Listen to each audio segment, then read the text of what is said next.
හැමෝටම සුබ දවසක්.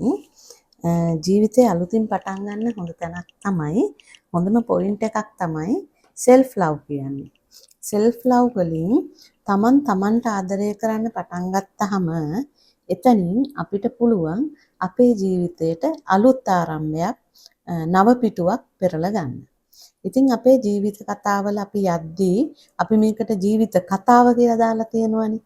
සාමාන්‍යයෙන් කතාවක් අපි ලියද්දිත් අපිට වැරදෙන පිටු, හොඳ නැති පිටු, අපිට සැටිස්ෆයි නැති පිටු තියෙන්න පුළුවන්. එහෙම තිබුණා කියලා අපි අපේ කතාව නතර නොකර ලිව්වොත් ලස්සනට මේ කියවන අය කියවන්නේ අපේ පොත මිසක් අපේ අර වැරදුණු පිටුවම නෙමෙයි. ඉතින් සමස්තයක් වශයෙන් බලන්නේ අපේ සම්පූර්ණ පොත කොහොමද කියලා.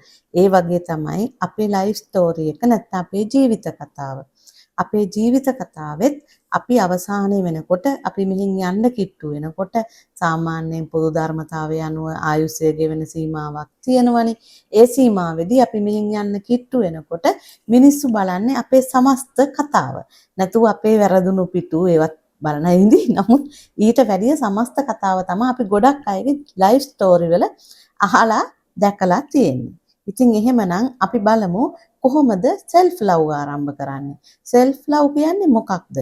තමන්ට ආදරය කරනවා කියලා කෙනෙක්ව අපි ඇත්තටම දැනගන්නේ කොහොමද මෙයාට තමන්ට ආදරේ කියලා. තමන්ට ආදරය කරන කෙනෙක් කවදාවත් තමන්ගේ ශරීරයට නුසුදුසු ආහාර ශරීරගත කරගන්නේ නැහැ. නුසුදුසු දේවල් බීමට යොදාගන්නේ නැහැ. තමන්ගේ ශරීරයට යම්කිසි අහිතක් වෙනවා නම් යම්කිසි හොඳ නැති දෙයක් වෙනවා නම් ඒ දේ එයා ජීවිතයට එකතු කරගන්නේ නැහැ. ඒ තමන්ට ආදරය කරන එක්තරා එක ක්‍රමයක්. තමන්ට ආදරය කරන අය නරක ඇසුර නැත්තම් පාප මිත්‍ර සේවනයට යොමු වෙන්නේ නැහැ. මොකද තමන්ට ආදරය කරන කෙනෙක් තමන්ගේ ජීවිතයේ යහපත් ගුණධර්ම වැඩි දියුණු කරගන්නවා මිසක අයහපත් දේවල් වැඩි දියුණු කරගන්න යොමු වෙන්නේ නැහැ. තමන්ට ආදරය කරන කෙනෙක් කවදාවත් තව අයට වෛර කරන්නේ නැහැ. මොකද වෛරය කියන දේ කවදාවත් තමන්ට යහපත උදා කරලා දෙන්නේ නැති නිසා. තමන් නිතරම ආදරය කරනවා නම් තමන්ට ආදරය කරන කෙනෙක් මේ ලෝකය දෙස මෛත්‍රී සහගතව මිසක්කා වෛරී චේතනාවෙන් බලන්නේ නැහැ. අපි ආපු මේ ලෝකෙට අයහපත කරන්න, අවැඩ සිද්ධ කරන්න එහෙම කෙනෙකුට සිතුවිලි එනවා බොහෝම අඩුයි. ඒ වගේම අපිට පුළුවන් නම් අපේ ජීවිතේ අපේ කොටසට අපිට ලැබුණු දෙයට ආදරය කරන්න අපිට මේ ලෝකේ දිනා ගන්න පුළුවන් දේවල් අතිමහත් ප්‍රමාණයක් තියෙනවා. sorry. ඒ වගේම මේ ලෝකය තුල අපිට මේ සුගති ලෝකයේ උප්පත්තියක් අහඹු ලෙස නිකන් සැලසෙන්නේ නැහැ. අපි දන්නවා බුදුදහමට අනුවත් කියනවා කන කැස්බෑවා විය සිදුරෙන් අහස බලනවා වගේ තමයි මනුස්ස උප්පත්තිය සකස් වෙන්නේ කියලා. මේ මනුස්ස ලෝකය කියන්නේ සුගති භූමියක්. සුගති භූමියේ පහළටම තියෙන සුගති භූමිය තමයි මනුස්ස ලෝකය. මේ සුගති ලෝකවල උපදින අයට මේ සුගති ලෝකයේ උප්පත්තිය සකස් කර ගැනීම වෙනුවෙන් මේ විශ්වය විසින් දෙන තෑගි ප්‍රමාණයක් දෙන දීමනා ප්‍රමාණයක් තියෙනවා. මේ සුගති ලෝකයේ උප්පත්තිය සකස් කරගත්තාම ඒ පුජ්‍යලයට ලැබෙන බෙනිෆිට්ස් ටිකක් වෙනම තියෙනවා. ගොඩක් අයට වෙලා තියෙන්නේ Tamanට මේ විශ්වයෙන් ලැබෙන්න තියෙන gift එක, විශ්වයෙන් ලැබෙන්න තියෙන තෑග්ග ගන්න දන්නේ නැහැ. ඒ පිළිබඳව දැනුවත් නැහැ. ඉතින් ගොඩක් අය හිතනවා අයියෝ අපි හරි කර්මකාරයෝ, අපි හරි අවාසනාවන්තයෝ කියලා. නෑ, එහෙම අය මේ මනුස්ස ලෝකයට එන්නේ නැහැ. අවාසනාවන්ත දුක්ඛිත ජීවිත ගත කරනකොට හිතනවා කර්මය මගේ පෙර සසර කර්ම අපිට තියෙන්න පුළුවන්. අපි සසරේ 100% යහපත් දේ ඔයයි මමයි දෙන්නම නොකර ඇවිල්ලා තියෙන්න පුළුවන්. නමුත් අපිට පුළුවන් අපේ මේ ලෝකයේ තුලදී අපිට යම් මනුස්ස ලෝකයේ තුල මොලය කියන සාධකයක ගොඩනැගුණු බුද්ධි ප්‍රමාණයක් තියෙනවා මනුස්සයා කියන සත්වයාට.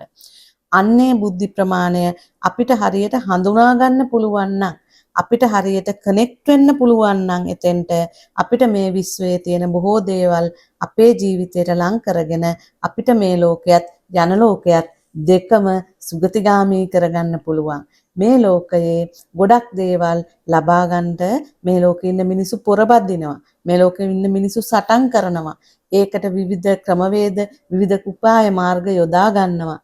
අපිත් හැමෝම ආසයි ඔයයි මමයි ඇතුළුව මේ ලෝකේ ජය අරගෙන මේ ලෝකේ ලස්සනට ජීවත් වෙන්න. මේ ලෝකයේ තුල බැබලෙන චරිතයක් වෙන්න. මේ ලෝකයේ තුල දුක නැතුව සතුට පමණක් ලබාගෙන ජීවත් වෙන්න. ඒක අපිට බැරිද? නෑ අපිට පුළුවන්. හැබැයි යම් යම් සීමා මායින් එකිනෙක කෙනාගේ ජීවිත කතාවල නැතුවාම නෙමෙයි. හැබැයි අපි හැම වෙලේම අපේ ලද දෙයින් සතුටු වීම, ඒ වගේම අපි ඉදිරියට යන්න උත්සාහ කිරීම වැනි කාරණාවලින් අපිට අපේ ජීවිතයට ආදරය කරන්න පටන් ගන්න පුළුවන්. තව එක කාරණාවක් කියන්නම්.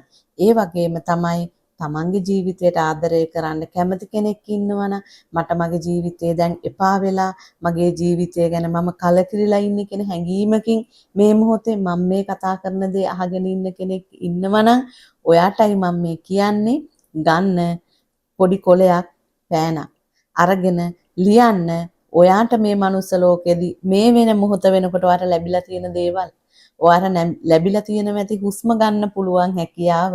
හැබැයි මේ මොහොත වෙද්දිත් හුස්ම ගන්න පොරබදන මිනිස්සු මේ ලෝකේ ඉන්නවා. ඔයාට ලැබිලා ඇති අද දවසේ කෑම බීම අද දවසේ කෑම නැතුව අසරණව බඩිකින් ඉන්න අය මේ මොහොතෙත් මේ පෘථිවි තලය තුල ඉන්නවා. ඔයාට ලැබිලා ඇති විලිවසා ගන්න වස්ත්‍ර නැතුව දුක් විඳින අයත් ඉන්නවා.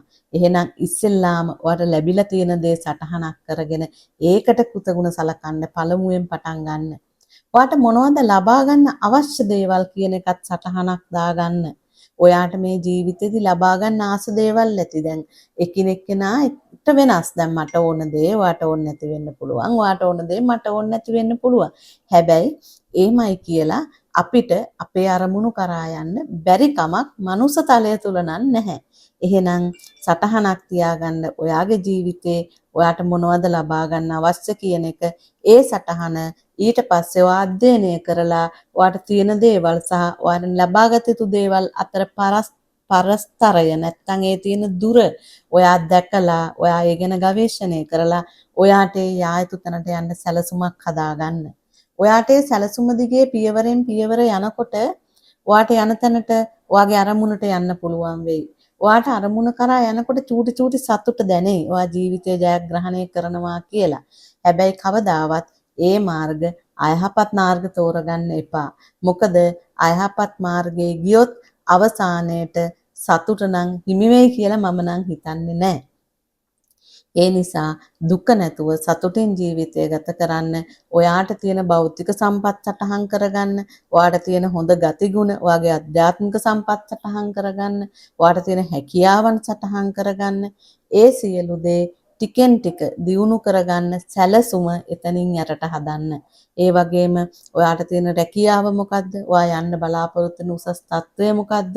ඔයා ඉගෙන ගන්න චූටි බබෙක් චූටි දරුවෙක් නම් ඔයා බලාපොරොත්තු වෙන අධ්‍යාපනික මට්ටම මොකද්ද?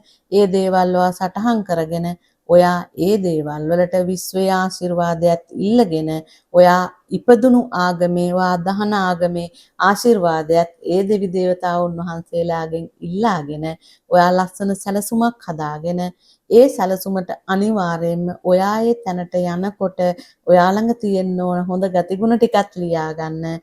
එතකොට අන්නේ ටිකත් හදාගෙන ඔයා යන්න මේ ලෝකයේ මේ විශ්වයේ සිටින දෙවිවරු මේ විශ්වයේ තියෙන ශක්තිය ඔයාව අහක දාන්නේ නැහැ. ඔයාව අමතක කරන්නේ නැහැ.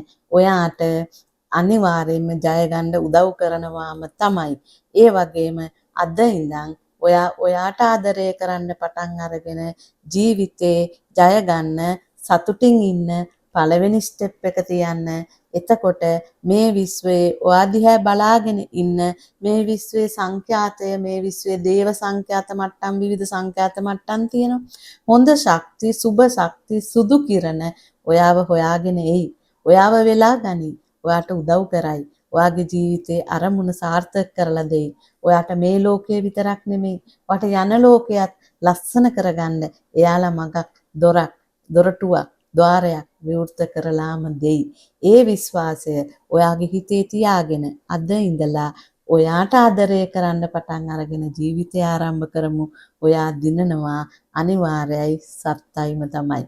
ඕගොල්ලන්ට හැමෝටම මගේ මේ චූටි කතාව අහගෙන හිටපු ගොඩාක් ස්තුතියි. සුබම සුබ දවසක්, සුබ අනාගතයක්. Tamanට ආදරය කරගෙන පටන් අරගෙන ජීවිතේ කාලය පුරා යන්න පුළුවන් සතුටු ජීවිතයක් ලැබෙන්න කියලා හැමෝටම ප්‍රාර්ථනා කරනවා. නැවතත් සියලු දෙනාටම සුබ දවසක්.